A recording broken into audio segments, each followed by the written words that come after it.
Europe 1. Et vous venez de l'entendre donc avec Loïc Landreau, ces températures et cette chaleur étouffante sur quasiment tout le pays. Déjà 9 jours que cela dure et ça n'est pas fini et c'est la raison pour laquelle nous vous en parlons à midi. Le thermomètre affichait déjà plus de 20 degrés cette nuit sur une large moitié sud du pays et pourtant le plus dur est à venir. 73 départements sont en vigilance orange, c'est-à-dire quasiment toute la France. On va en parler avec le météorologue Patrick Marlière dans un instant.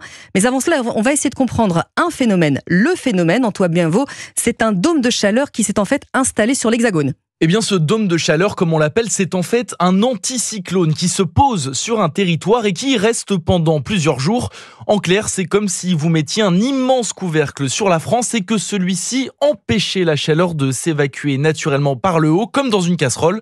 Résultat, l'air reste bloqué et se réchauffe de jour en jour jusqu'à atteindre les chaleurs extrêmes que nous connaîtrons cette semaine.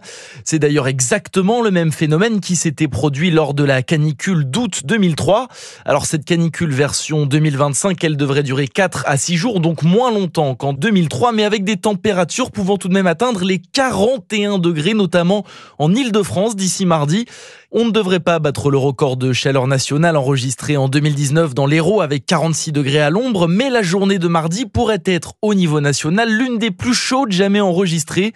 Une canicule impressionnante aussi par son ampleur car au moins 73 départements seront concernés par le phénomène, soit environ 3/4 du territoire français. Les précisions d'Antoine Bienvaux pour Europe.